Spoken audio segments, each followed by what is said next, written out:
The Carleton College Convocation program is a weekly lecture series that brings fresh insights and perspectives from experts in a variety of fields. The program has a rich history dating back several decades. The selected convocation speakers assist the liberal arts mission of centering thoughtful conversations within education and beyond.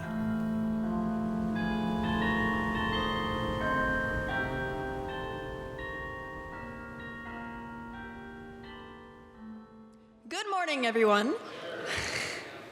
My name is Hannah Anderson Brownlee, and I'm a senior political science major here at Carleton. As a political science major and a member of the greater Carleton community, I've been spending some time feeling worried about our democracy in general. In both America and the world at large, we've seen signs of democratic backsliding that can make it easy to feel hopeless. Here today to provide a more informed and optimistic take on our state of global democracy, our convocation speaker today is an associate professor of political science at UC Berkeley.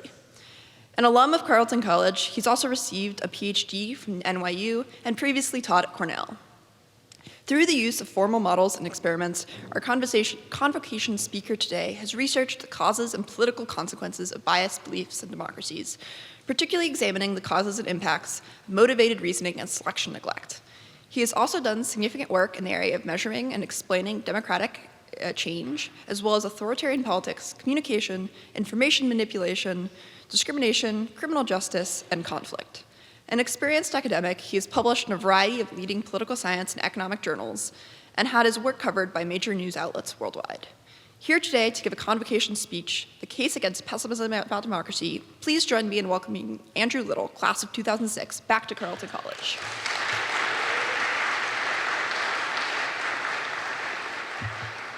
All right, thank you all for being here. It's a real honor and pleasure to be back at Carleton.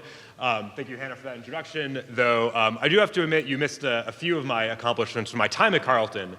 So my time at Carleton got off to an auspicious start when during the pre-Frosh talent show, I stuck my tongue out for 3 minutes while my friend played Knockin' on Heaven's Door.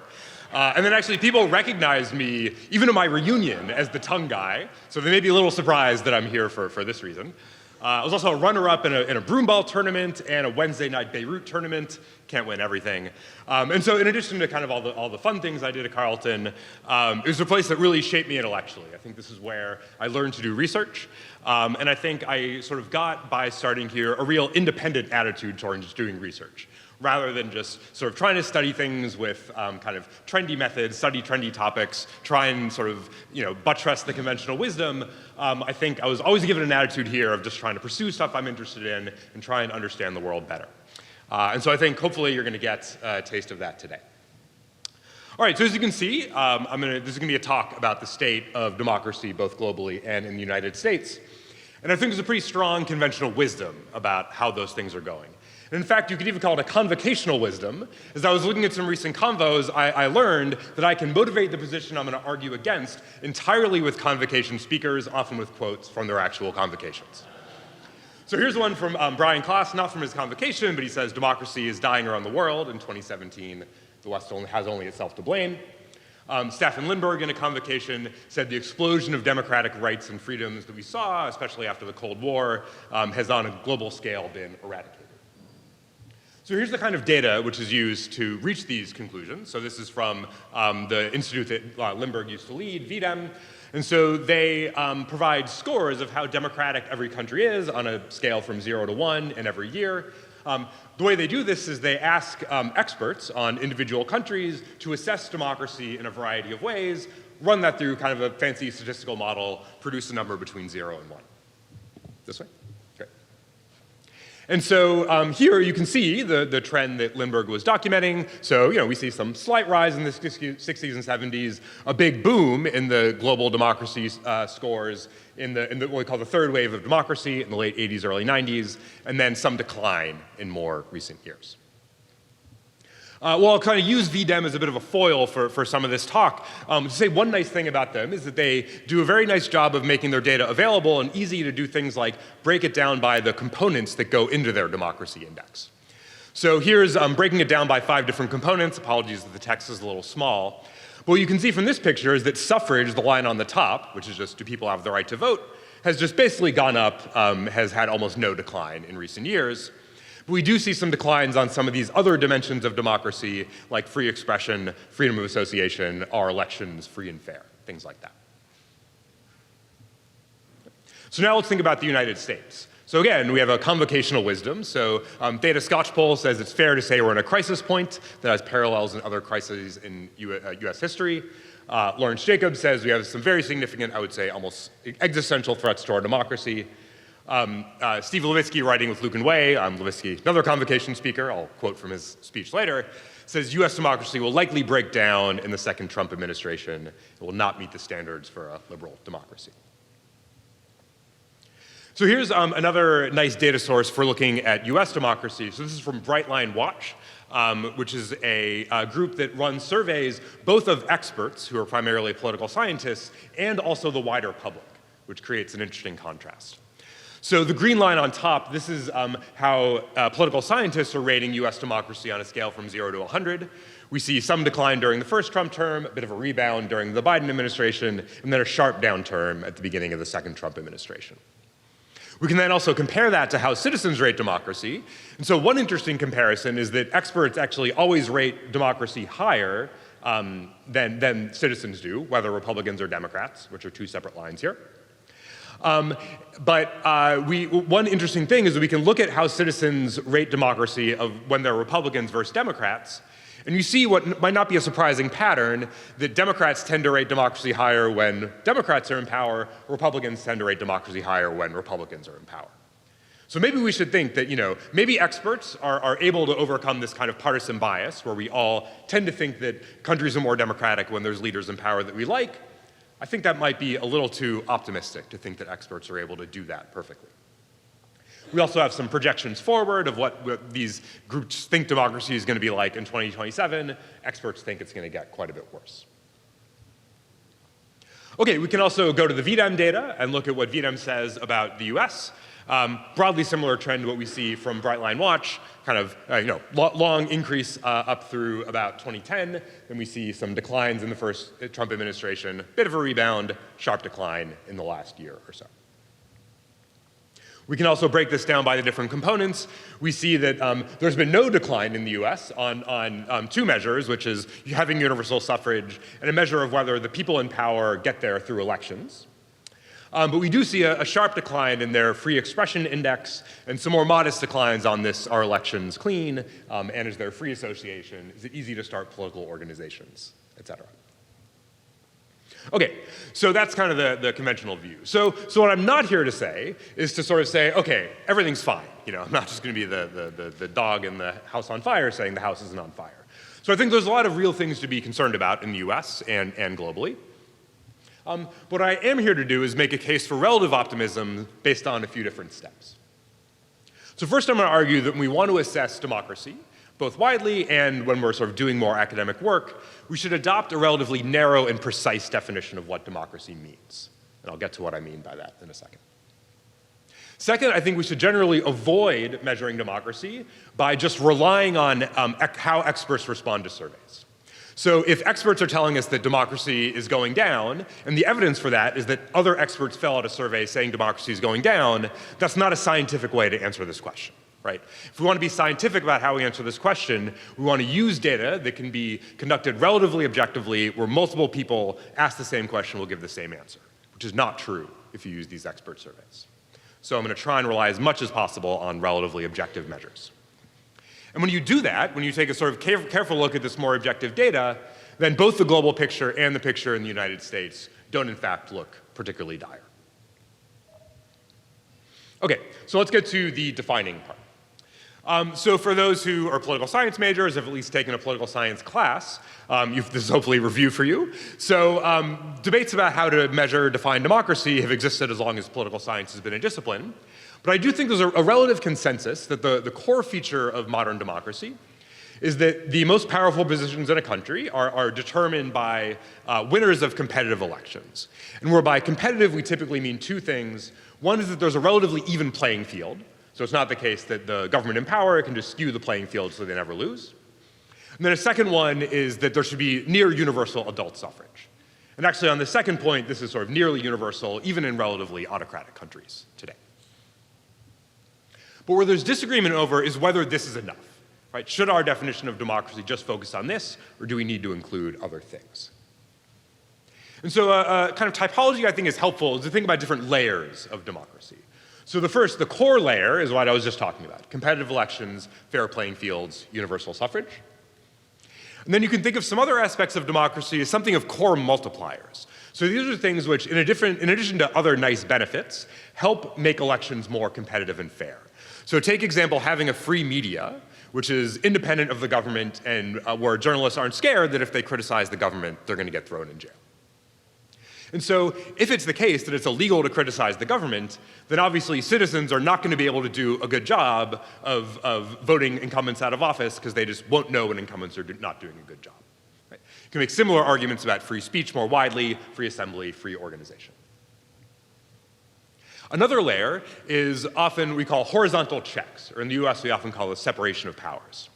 So most democracies will have different sort of branches of government with independent power that in some sense can check each other from taking sort of selfish or potentially undemocratic actions. So in the US we have our 3 branches of government, other countries maybe have 2. And then we also often have oversight within the executive or an independent bureaucracy that has some way to implement policy independent of direct orders from the top of the executive branch. And then you can kind of think of a sort of an other category of other features that might be very nice things about a country, but are a little bit separated just from this, the core of having free and fair elections. So things like having protections for minority rights, having some power devolved to local actors, or federalism, having rule of law that's applied consistently across different groups, one that's maybe important to a lot of us here, having academic freedom. Right? And you could probably come up with a longer list of things that might go in this bucket. And so the first thing I want to argue is that we should generally, when we're thinking about defining and measuring democracy, focus primarily on this core and not de-emphasize, but just set aside as a separate question a lot of these other dimensions. So there's first theoretical reasons why I think this is what we should do. So first, the broad mechanism of what we call vertical accountability. So the ability for voters to put people in power who they think are going to do a good job and to vote politicians out of office when they're not doing a good job is really the core of what makes democracies distinct. Okay? This is why democracies might produce outcomes which are better for a wider population. It's because a wider group of people has power to select who's in office. Another reason why I think we should do this is it makes a lot of our sort of research questions a lot more tractable. So if we want to know what causes a country to be more democratic, but our measure of democracy has 50 different dimensions, that becomes kind of an impossible question to answer. I think things are actually even worse if you want to know, does democracy actually produce better outcomes in terms of economic growth, inequality, better education, et cetera? Again, if our definition of democracy includes 100 different dimensions, and we see democracies do better, that's not teaching us a whole lot about why democracies are doing better. So I think this is why I think focusing on the core helps us do better theoretical work to understand the world better. There are also practical reasons to focus more on the core when we think about what democracy is. So first, it makes it a lot easier to make comparisons across time and space. So if I were to ask you, what's more democratic, the United States 150 years ago, or a country like Turkey today? Well, the United States 150 years ago had much smaller suffrage, but had actually quite competitive elections where we saw power going back and forth between the major parties. Compare that to somewhere like Turkey today, which has universal suffrage, and they do have somewhat competitive elections, particularly on the local level, but the national elections have broadly been skewed so much that the incumbent party has been able to stay in power for a long time. So I think the question of which one of these is more democratic is just not even really a well-posed question, because it really depends on what you want to weigh. So I think if we want to make comparisons across space and time, we want to use measures that are actually comparable across different countries. Another practical benefit of the core of democracy is that it's relatively easy to measure, and again, without expert judgment. So we can just look at things like, okay, has power alternated between different parties over time? We can look at things like what's the average margin of victory in elections. We can look at things like what proportion of the population has a right to vote. Right? And so another nice thing about using measures like this is that they're also indirectly going to capture some of those core multipliers. So again, imagine you have a country where it's illegal to criticize the government. Government is probably going to win elections by a lot, and so we're going to pick that up when we look at margins of victory across different elections. Right? So we can do this relatively objective measurement of what I think is the most important part of democracy. And so whenever you say, you know, I want to focus on X when I define democracy, and I'm going to set other things aside, you always open yourself up to a critique of saying like, oh, well, do you just not care about that other stuff? And I think that's a fallacy. It's an unfair critique of this position. Because you can certainly say, as I do, that I think horizontal checks are very important and a lot of times do actually lead to much better governance outcomes. I think there's sort of no question about that. However, what I will claim is that having more checks and balances does not just inherently make a country more democratic. So to pick one example, let's say we're comparing the US to the United Kingdom. In the US, we have 3 branches of government where the executive and legislature are separate. In the UK, the head of the legislature is also the chief executive. They have 2 branches of government. Now, does that make the UK less democratic? You know, I think people who like including horizontal checks go to some weird contortions to find a way to say that 2 is not less than 3. But if you think 2 is not less than 3, then you have to come to the conclusion that the US is more democratic. And I think that's not really a reasonable conclusion to come to. Take it even more extreme. Imagine I design a new system of government that has 100 different branches, all which can veto all legislation. Is that a more democratic form of government? I think that's kind of a silly conclusion. And so, you know, if you say, okay, well, why don't we include everything that might be good? You know, am I saying horizontal checks are not good? No. There's a lot of good things that I don't think should be in our definition of democracy. I have to admit that after leaving Carleton, I've become a very spoiled Californian. I like warm weather.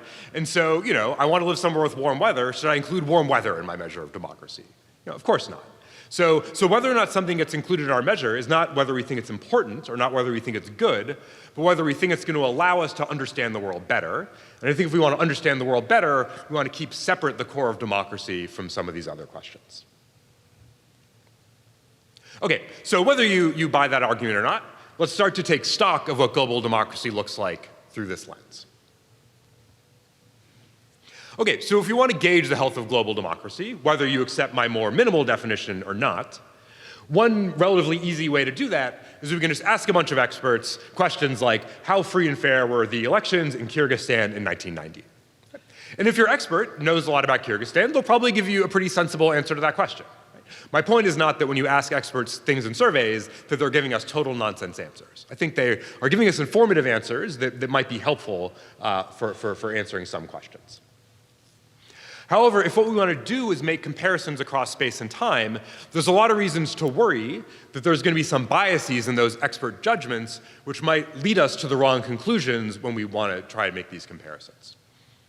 So one thing that might create these biases is that there have been rapid changes in the information environment, both in sort of the short term and the more long term.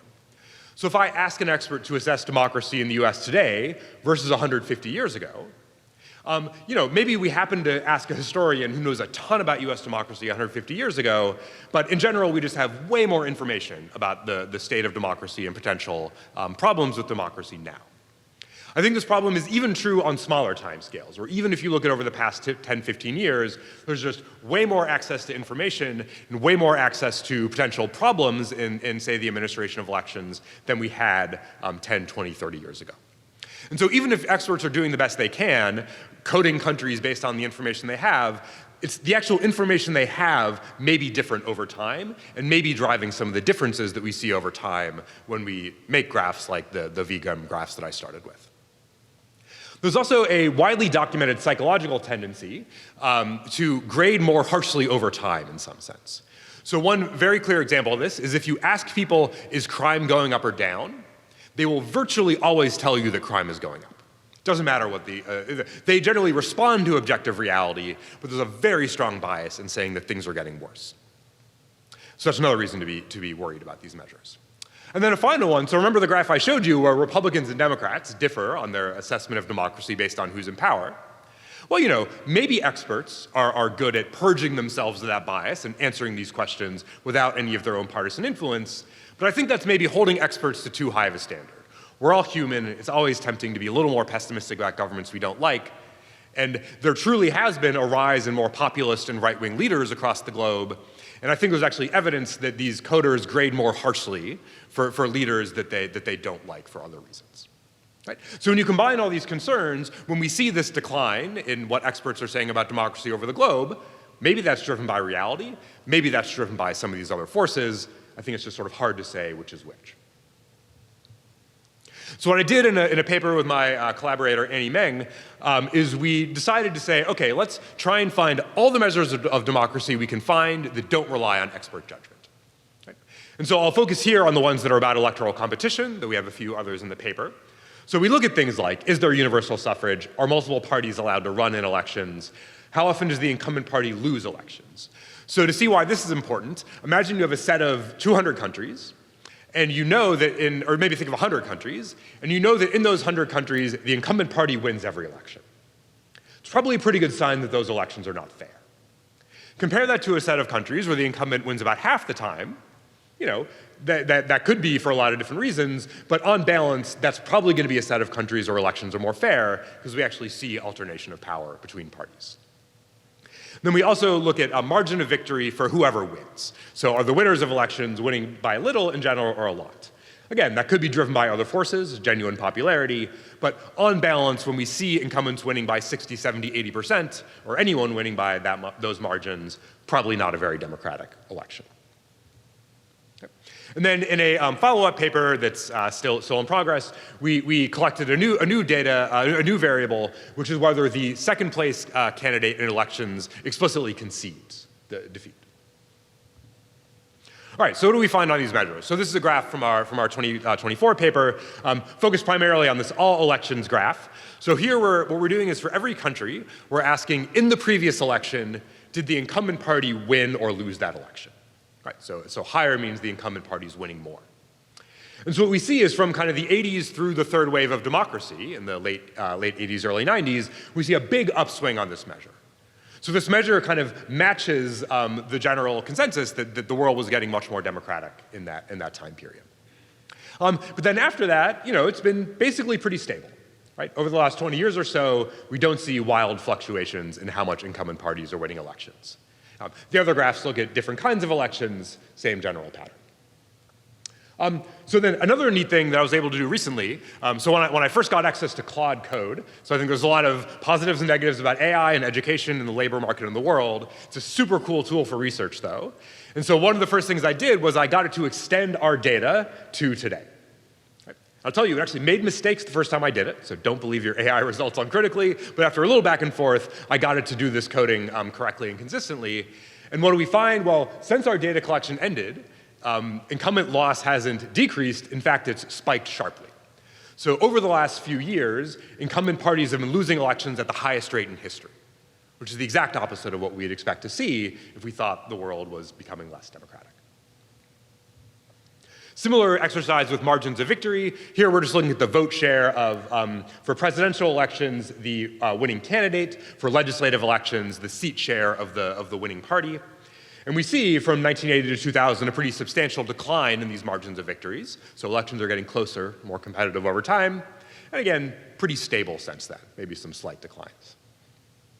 After we publish our paper, again, extend the data, also a slightly new data source here that I think is a little more reliable, and we get the same general picture as we extend the data to the last few years. So here's a graph from our more recent paper where, so the blue line here is telling us the share of elections where the second place candidate gives what we call a strong concession, where they clearly accept defeat. So for example, Trump is not in this. And then the red category is people who explicitly refuse to concede defeat. What do we see here? You know, some ups and downs. This is a moving average, so I'm even smoothing over some of the ups and downs. But broadly speaking, this measure actually just largely increases over the past 20 years.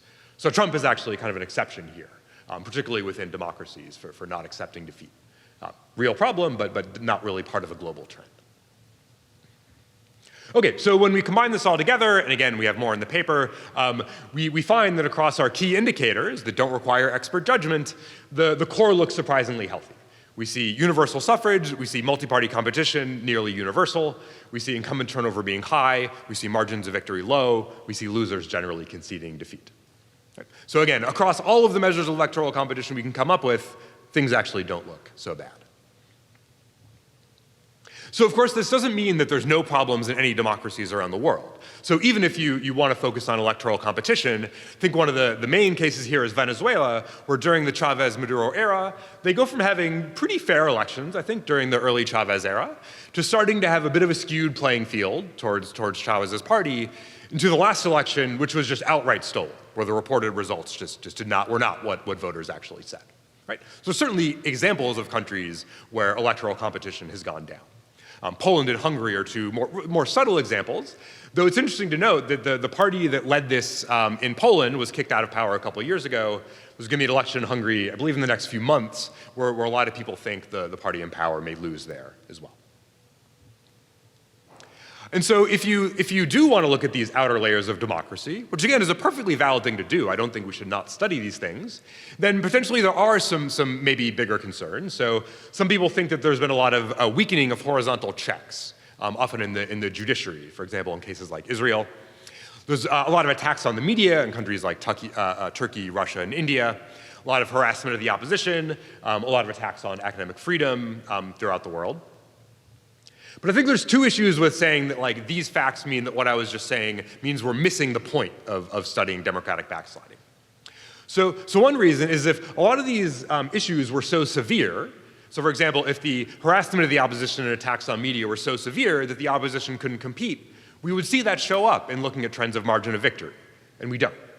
So again, that's not to say these things aren't happening in some countries. Maybe they're happening in more subtle ways that don't actually affect margins of victory. If so, maybe they're less of a big deal than people might think. And maybe more importantly, so we first released this paper 3 years ago, and I was kind of expecting that someone would write a paper that says, Little and Meng didn't measure press freedom well, we're going to measure press freedom better and show it's getting worse. No one has written that paper in the past 3 years. So I'm actually working on this myself to try and do some better data collection on some of these other dimensions. Again, even though I think they're separate from the core of democracy, they should be studied better. For those looking for a good comps project, doing a better job of measuring stuff like this is a huge open question in political science where I think there's major contributions to be made. And so maybe that future work will show that these things have gotten worse, but to my knowledge, there's no systematic evidence that shows that that's actually true. All right, so now let's think about more locally. Let's think about the state of American democracy. So a challenge, if we want to just focus on one case, and you want to use measures like incumbent turnover and margins of victory, is that these things are not quite as good at diagnosing electoral competition on an individual country level. So even if you think among a set of 100 countries, the more incumbents are losing, that probably means they're more democratic. You don't want to push that argument too far to a single country level and say, oh yeah, every time the incumbent party loses, that's good for democracy. Every time they win, that's bad for democracy. That's sort of clearly not how far we want to push this idea. So analyzing one country is a little more difficult, and so we're going to have to be a little more creative in some of our tests here. But so first, we can just look at the past few elections. So in the last 3 presidential elections, the incumbent party has lost in the United States. So this is actually extremely rare historically for there to be this much alternation of power. And again, despite what Trump says, these are clean elections with essentially no fraud. And so we've seen pretty strong electoral competition in the US. We also see Congress changing power in recent elections. Right? So it doesn't seem like electoral competition has collapsed in the United States. Very good counter you might come up with this was to say, hey, you just told me that incumbents conceding is important. Obviously that did not happen in 2020. Absolutely. Right? So I think the events of January 6th, absolutely something to be worried about for thinking about the health of US democracy. Attempts to overturn election results, very dangerous signs. But I think it's important to note that this attempt quite clearly failed. Right? So obviously anytime people create a riot, people were killed. I think the pardoning of the people who committed violent acts was a real tragedy. But ultimately, I think this attempt to overturn the results was never really close to being able to succeed. Right? Even imagine a slightly different world where the rioters managed to arrest Mike Pence and Nancy Pelosi or zip tie them. I don't really see how you go from that to Trump staying in power. Right? There's a very long leap that you need to go from rioters in the Capitol to actually having Trump stay in power. I think, in fact, if they'd been able to zip tie Mike Pence and Nancy Pelosi, Trump probably would have actually been impeached. We might be in a slightly better place today. But so I think there's also a real concern to say, okay, maybe that was just the testing ground, and maybe Republicans are going to be able to rig elections in 2026 and 2028. So Steve Levitsky from his Convocation does a nice job of summarizing this, saying when you have widespread efforts to restrict voting, you have violent threats against election workers, efforts by an incumbent president to overturn an election, you're in bad shape. Certainly true. And again, there's real reasons for concern here. So we saw an executive order this week trying to ban mail-in voting. I'm fairly confident that's not actually gonna happen. We see some election deniers in prominent positions, and kind of outside of institutions in the more political behavior psychology realm, there's a lot of arguments that maybe partisanship is so strong that kind of MAGA Republicans are just never gonna desert Trump, and so maybe the public isn't even responsive to some of the things that are happening in the US. So let's start to look at some evidence on this front. So first on that last point, hopefully you've probably seen some graphs like this before, let's just look at Donald Trump's approval rating over his second term. So this is a polling average from 50 plus 1. You get a similar result elsewhere. This is from a few days ago. I think the numbers have even ticked slightly worse for Trump since then. And what we see is this purple line is showing that disapproval of Trump has went up pretty sharply in the first 3 months and then has basically just steadily gone up ever since, with maybe even a sharp uptick in the past few weeks, largely in response to the war or not war in Iraq. I started here when the Iraq War started, so it just feels like maybe I need to stop coming back to Carleton. We just always start wars in the Middle East. No, I still want to come back. But so we see broad pattern here. Trump is just getting more unpopular over time. Right? So voters are responding to the events that they see. But maybe that's not going to show up in election results. Well, so we haven't had a full election yet, but we have during the Trump administration had quite a few special elections. So these are elections, for example, to replace people in the House who retire, who pass away, who take another job. And so this is just the 6 House special elections that have happened. And what we see is a very dramatic swing where Democrats are doing, on average, about 13 points better in these special elections than the Democrat did in the 2024 election. So this dissatisfaction of Republicans and Trump seems to be showing up in elections. And again, these are free elections with no fraud. No one's trying to stop these winners from actually taking office. You can expand this more widely, look at state legislatures, look at local elections. I think actually the average numbers there get a little bigger. It's just a little harder to know what's the full universe of elections to look at. So I'm focusing on House elections here. Another thing we can look at that's, again, this is purely objective data, is just looking at who retires leading up to elections. So being a member of the House in the minority is not a very fun job. You just sort of fundraise all day and don't get to do any legislating. Being in the majority party, maybe also less fun, but not quite as bad as being in the minority party. And so one measure of whether members of Congress expect to stay in power or not is to look at who's retiring. So if Republicans expect, we're probably going to lose the midterms, I don't want to bother being in the minority party, maybe they're going to retire more. Democrats who maybe expect to take power are going to retire a bit less. And what we see is that in this cycle, there have been about twice as many retirements among Republicans than among Democrats. This also graph's a little hard to see, but you can also look at the relationship between this net Republicans retiring versus Democrats, and then the actual election results. What's the actual swing in seats? We see a negative correlation here, meaning that when more Republicans retire, they do tend to actually do worse in the midterms. That's in fact entirely driven by midterms, not presidential elections. So just 4 data points here, take it with a grain of salt. But the fact that a lot of Republicans are retiring means that they kind of don't expect to stay in power.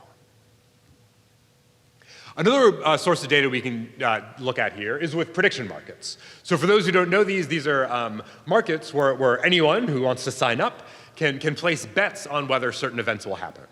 They place a lot more bets on sports than politics, but there's actually a fair amount about politics as well. And so we could look at what these prediction market participants think about whether Republicans are going to win. At the beginning of Trump's term, that was sitting at about 38%. Now it's at about half of that. So as the Trump term has gone on, it's not the case that at least people in these betting markets think Republicans are setting themselves up to steal elections. In fact, we're seeing the opposite pattern of what you would expect to see if that was true. Same pattern with predictions about whether Republicans will hold the Senate. Maybe even more remarkably, you can look at the predictions of which party will win the 2028 presidential election. So there's a conventional wisdom in political science that it's often very hard to predict who's going to win the election until the year of, right? Just because you don't know what the economy is like, you don't know which party is going to be more or less popular. So it's actually quite remarkable that even 3 years out, we've seen a 10% decline in this market, where people think that because of what's going on in the Trump administration, Republicans are less likely to hold the White House in 2028. So again, if we thought that they were going to learn to steal elections, we would expect to see the opposite. So, remember I said maybe we don't just want to trust the judgment of individuals. You could say, why should we trust these prediction markets? Well, maybe I should listen to the experts more. Well, so one reason that I think maybe we should listen to prediction markets more is that people are putting real money on the line, right? So if they make bad predictions, they're going to lose some money. And we can also maybe compare predictions made by prediction markets and experts. And so here's from an exercise I did with Brightline Watch, whose data I showed you before. So we've actually collaborated on looking at some of the forecasts that they've included in their surveys. So when people like me have been given surveys asking me to assess the state of US democracy, they've also asked me to make a bunch of predictions, like, is the loser of the next election going to concede? Will a judge be impeached based on a ruling they make? Things like that. And so what we found when we looked at these predictions, so these are mostly from the first Trump term and some from the Biden administration, is so we can look at the average probability assigned to bad events happening versus whether those bad events actually happened. So this is one objective way to say, are experts sort of correct in their pessimism? When they say there's a 30% chance of something bad happening, does it actually happen 30% of the time? So the answer to that question is no.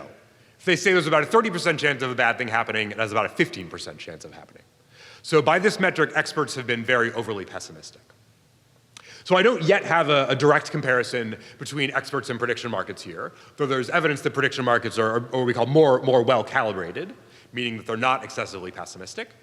But on some more recent surveys, the Brightline Watch people have been putting forecasting questions for the second Trump term that are also on prediction markets. And we're going to be collaborating on a paper in about a year when we know whether or not those events happen to see which group actually does better predictions. I will put my money on the prediction markets doing better. Okay, so all this is say, are there no problems in the US? Of course not. If you want to think about the events in Minneapolis over the last few months, we see a lot of trampling of minority rights, violations of federalism. We see a lot of kind of friction with the courts, slow walking of court orders. This is all bad, but doesn't mean the core of democracy is not working. Well, we see a lot of protests. We see elections going against Republicans. We see Republicans somewhat retreating in their more aggressive immigration enforcement.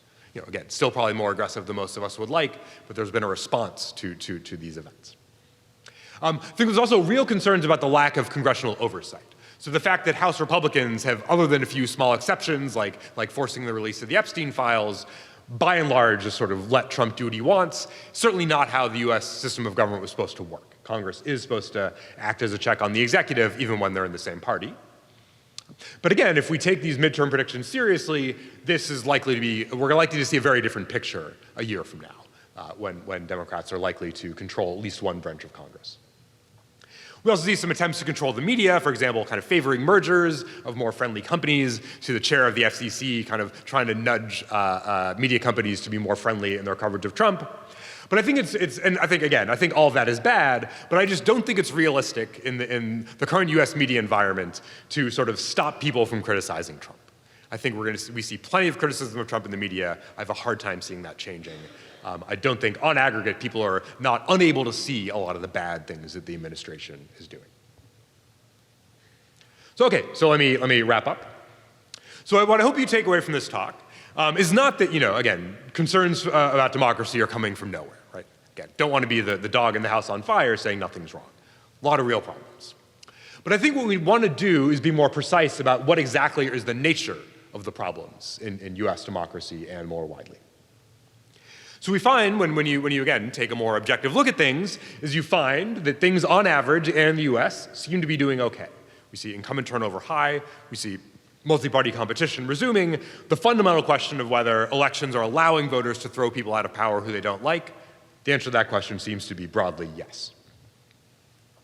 But maybe there are some problems on these outer layers. I think some of these attacks on horizontal checks are worth studying. We maybe do see attacks on civil liberties, harassment of opposition, attacks on the press. And so, again, if you're a political science major thinking about what to write your comps on, my takeaway here is not to not write about this stuff. I think these are incredibly important questions to study.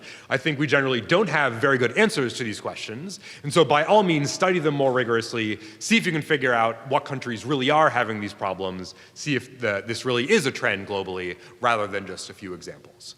And send me your papers when you do that. I'd love to see them. And again, you may find stuff inconsistent with what I'm presenting here. That's great. What we want to do is understand the world better. And so why does this precision matter? So, beyond like academic debates and beyond what people should write their comps on, I think there's also practical implications of these distinctions that I'm making here. So if the core of democracy is threatened, if you really don't think that elections are going to be a way to throw people out of power, then that calls for a very different sort of action to try and bring democracy back. Right? It calls for a lot of extra electoral activity, calls for more civil disobedience, calls for a lot of more extreme action. But if you think where the problems are is more in these outer layers, then I think there's two things you should do. One is you just directly address the problems in the outer layers, whether through courts, whether through protest, whether through other civic action. And that broadly speaking, we just need to sort of do normal politics. Right? You want to elect people who you think are going to do a good job of running the country and who are going to respect democracy more widely. And I think there's no reason to think that we're not going to be able to do that in the US and in most countries globally. And so finally, to conclude, there's another critique that I often get when presenting this viewpoint, which is saying like, oh, you're just being complacent, and if we're complacent, then democracy is going to be easier to attack. And so certainly there's a risk to that, right? If I just came and said, everything's going to be fine, don't worry about it, don't go to any protests, then I think that would be a fair critique. Right? But that's not what I'm saying. I'm just saying focus on, sort of be confident, focus on where you can make a difference. And also I think that there's maybe even bigger risk to being excessively pessimistic. So if we tell people democracy's dead, elections aren't going to matter anymore, why would they bother to show up to vote? Right? If you want people who are unhappy with the way things are going to participate, you want to give them a sense that their participation is going to matter. Right? And that they are going to be able to hold leaders into account. It's great if people are angry, but you want them to be angry, but also feel like they can do something about it. Right? And there may be even bigger threats by emboldening sort of the enemies of democracy if you convince them that, oh yeah, we're going to be able to steal elections. So if local election officials think that they can fiddle with the results and ensure they stay in power, they're going to be more emboldened to do that if they think their party is going to win and they can get away with it. So I think by sort of being excessively pessimistic, that can actually be a self-reinforcing cycle that can actually create problems with democracy rather than solving them. So I think my overall message that I want you to leave with is to sort of be vigilant about these concerns, think about them carefully, study them, do what you can to try and improve American and global democracy, but also be confident that you're actually going to be able to succeed at doing so. So I'll leave it at that. I look forward to your questions here throughout the day, and feel free to email me at any time at my name at berkeley.edu. Thank you.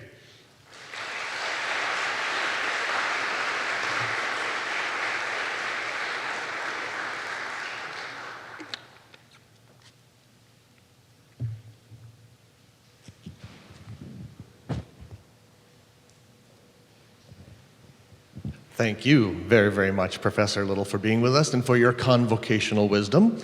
I am probably going to sleep better tonight, probably. We were going to get to the Q&A in just a second, but just one note, RSVP for lunch. If you RSVP'd or spoke with me, join us for lunch at the AGH.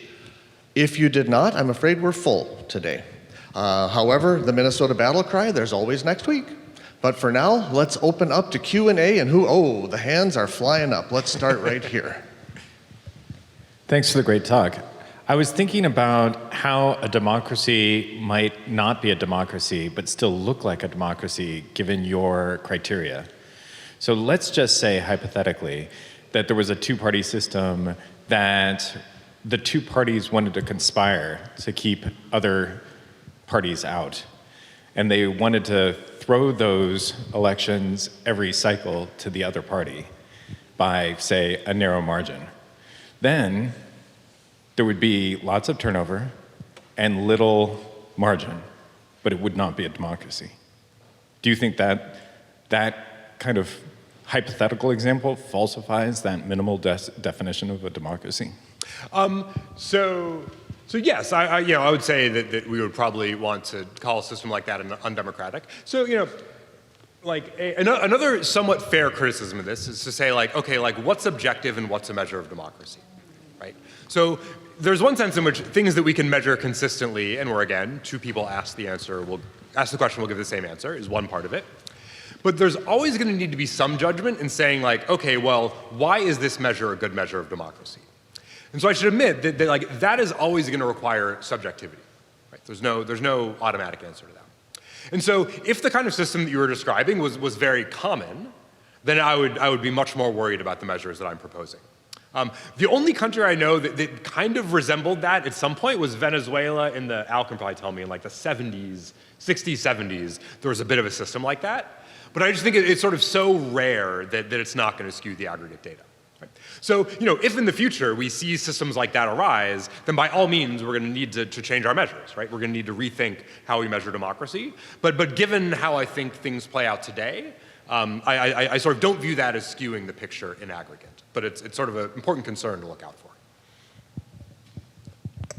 Hi, thank you for your talk.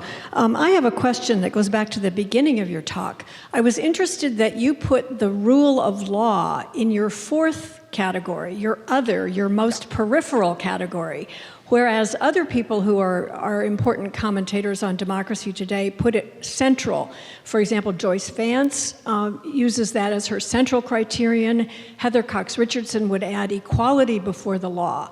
And those to me seem very important. Why do you put those or that rule of law in your fourth peripheral category? So two responses to this. So the first one is some separation where I think there is a component of rule of law which I would put in the core, which is rule of law in the administration of elections. I think that component, I think, is truly central. But on the second point, so rule of law kind of outside the electoral arena, I mean, again, I think that's a perfect example of something which I agree is extremely important. I would like as a citizen to live in a country that has strong rule of law. I think people should study why some countries have better rule of law than others and more equal application of law. But I just view it as separate from the core of what makes democracy work. It makes governance work. It makes people's lives better. It makes systems more fair. But again, just because it's a good thing doesn't mean that it has to be in the core. So I think what we put in the core should not be driven by like what we think is most important for our lives. We want to, the purpose of science is, cut nature at its joints, right? We want to find the things that seem most important to what we mean by democracy. And then again, not by putting it on the periphery does not mean it's not important. It just means it's like a separate important thing to study. So again, I don't mean to dismiss the importance of anything like that. I just would rather separate them when thinking about how should we think about the fundamentals of democracy. Yeah, hi.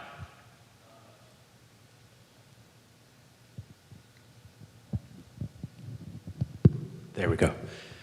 One of the things that has come up, particularly in some of the convocations that you've already highlighted from those speakers, is specifically an important factor of democracy being actual participation of the citizenry. I'm curious about why that specifically, and again, not examining the root causes of why that is, but even just the raw reality of the actual amount of eligible voters who are or are not participating in elections, why that is or isn't also an indicator of a healthy democracy.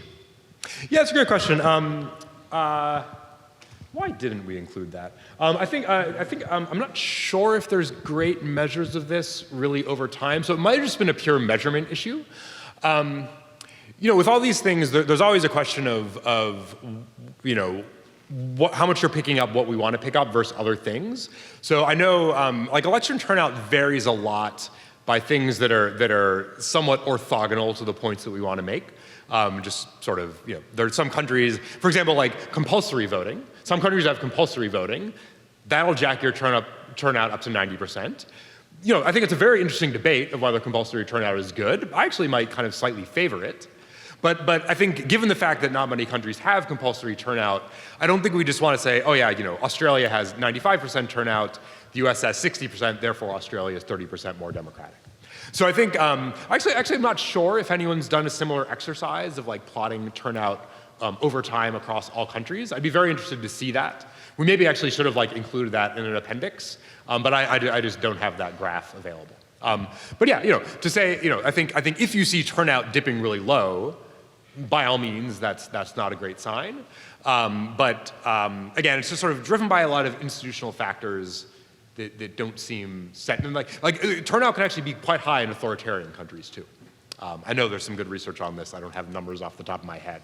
So yeah, I think just on the whole, I think it just doesn't end up picking up what we want quite as much. But it's another thing which is like very much worth studying and an interesting topic and important. Yeah. Hi, thanks for your talk. This is a little similar to the first question, but on the global scale, you talked about incumbent turnover and small margins of competition as indicators of democracy. And I'm wondering if you also look with that to make sure that a large range of viewpoints or a large political spectrum of ideas is represented by the competitive parties. I would love to see a measure of that. If you're interested in that, again, I just don't think we have good global measures of that. It's a very like hard thing to think about of like, how do you compare the distance between the parties in one country versus another? Again, I think I think that's like a very real concern. I don't know if I think it's an open question of whether we're actually seeing voters given more real options. But again, to go back to the comparison I was making between presidential and parliamentary systems, again, a clear advantage of parliamentary systems is that voters have a much more wide range of viable parties to vote for. So again, sort of on that definition, you could think of parliamentary systems as being more democratic, but I think we often don't want to go quite that far, right? Because I think as long as voters are given some real choice, that's going to allow them to hold parties into account, and it's going to allow for, again, the sort of the core of democracy to work, though there are certainly problems when there's like not enough difference between the parties, or if voters don't feel like they have a real choice. Again, I would like maybe put that more in the other layers, very worth studying, but I think a little more peripheral to the point I want to make.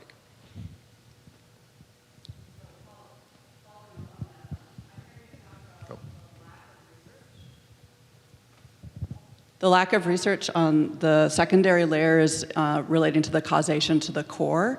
If you're speaking to future researchers, what advice would you give in terms of the kinds of data that needs to be collected or the kinds of data systems for the secondary layers? Because it sounds like you have a lot of areas where you can do like data and statistical analysis. What should we be collecting and how to get to those secondary causations? Yeah, I mean, I think that is the big question, right? So again, I think it happens to be the case that, say, measuring media freedom consistently across time and space is just very hard.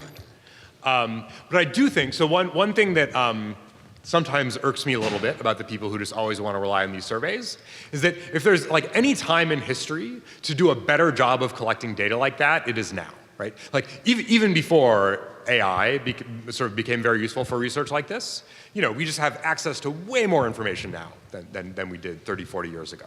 And so one thing that I'm actually playing around with, so I have a student who's doing some work on getting more systematic data on liberal components of democracy, and then we kind of want to see if we can scale that up and see if we can find relatively objective indicators of a lot of different things, with sort of like human plus AI work. I think it's an area where you need some expert judgment to like know what are good measures. But if you want to sort of collect measures, a bunch of different measures across a bunch of different variables, like having AI systems can actually make that a lot more efficient. So I think this is going to be a huge like boom area of research. And again, trying to combine the sort of human plus computer judgment. And I think like the answer of, what exactly should we look at, it's just going to vary a lot category by category. But I can give you just one example that I've just played around with a little bit is, so like one way to measure media freedom, which I've yet to see in any published paper, is you can look at what's the amount of criticism of the government in global sources versus local sources, right? So, you sort of don't want to just use like criticism of the government by itself as a measure of press freedom, because of course some governments have more corruption, et cetera. But so if you look at that difference, that actually correlates pretty well with standard expert-coded measures of press freedom. And you don't see quite as much of a dire trend by that measure. So again, I think it's going to take like a lot of people, a lot of creativity to think of those right measures, which is partly why, again, I just like encourage people to think more about these questions. And yeah, again, think about just like what are the maybe outcomes that are going to result if this is doing better or worse, and thinking about how can we measure that consistently. And again, this is like with new technology, this is the perfect time to study questions like this. So I really like hope to see a lot of young people doing work along these lines. I'm going to jump in with one from our friends on Zoom, and the question is, many of your graphs show improvement in democratic measures between roughly 1980 and the year 2000. Why did this happen? Oh, that's a great, it takes many political science classes to take on this. So yeah, this is often called the third wave of democracy. And so the sort of the main event that drives a lot of this change is just the collapse of the Soviet Union. So this sort of creates a lot of new countries that at least in the short term have competitive elections. A lot of them have, I think, truly become less democratic since then. And there's also in Latin America, some of these changes start to happen early. So there's always, kind of global forces going on. That just happened to be a time when people were sort of demanding more democratic rights throughout the world. And yeah, I think the exact explanation of what happened there varies a little bit by region. But yeah, there were truly some global forces, follow the Soviet Union probably being the most important one. Hello, I'm over here. Thank you for the talk. I don't envy you for having to convince academics to be optimistic about much, but especially American politics in 2026. I was wondering if you could talk a little bit about the temporal element here. So I'm kind of reading in this talk this implicit sort of assumption that there's kind of a rotting from the core idea with democracy, where like if the core is solid, then ultimately we don't have major cause for concern. I think that I have the view that probably many other people have, that there's more of a rotting to the core problem, right? We have these other kinds of things happening in these other layers, and over time, those are the things that infect the core. I can see it being similar to, say, climate change arguments in the 90s, where we have huge CO2 emissions skyrocketing, but global temperatures are not really changing much. So could you talk a little bit about that? Is that a fair comparison? What do you think the causal process looks like here? Another great question to study. I think we don't know the answer to that, right? So again, this is something that some people say that maybe, yeah, if you believe there are truly problems in the periphery, and again, still waiting on evidence for that, but I'll tentatively accept that might be true, will that then lead to problems in the core? Again, that's a super interesting idea. That's very plausible. But again, it's sort of speculation, right? And I think if you want to make that argument, you sort of first need to find some evidence that the core is getting worse, and you want to find some evidence that that the periphery is getting worse, and then you want to find some evidence that the changes in the periphery tend to precede declines in the core. Maybe that's true, maybe not. You can imagine things also going in the opposite direction, right? So it could be the case that once you rig elections to the point where you're safe in power, that's when you can really go after the press and do other things. So again, I think we just, these are great questions to study. Maybe someone knows of some studies that answer them more convincingly, but I think I can see it actually going either way, and I'd be very happy to see someone write a good study telling us which is more common. And I think we have time for one more question, and you get it. So one of the things that you're hearing, particularly some places like Eastern Europe and Hungary, is the concept of illiberal democracy, where the object is to maintain your core democratic questions, but not manage to have the competition levels that are there. Can you talk about the question of illiberal democracy and people who are following the patterns that try to get them to the same results that they've had in Hungary or in Poland, which of course might be changing even now? Yeah, I think so to pick Hungary and Poland, I think you saw a combination, kind of to the previous question, like a combination of attacks on electoral competition and other stuff at the same time. So I don't think you can totally separate those out. But again, it is very possible that countries could become less liberal in some senses. For example, say like, a majority party gets in power, restricts minority rights. Do I think that's good? No. Do I think that's undemocratic?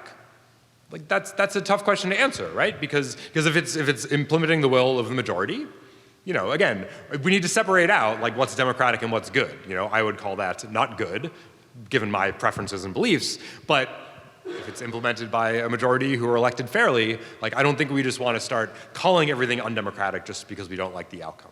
So again, I mean, I do think in those cases, like the attacks on liberal democracy were both attacks on liberalism and democracy. Just again, my case is that we should like think about those, we should think about the relationship between them, but when we're measuring things, thinking about how those things might in principle move differently. And on that, we must draw to a close. Thank you everyone. very, very much, Professor Little, for being with us. Thank you all for being with us as well. We'll see you next week.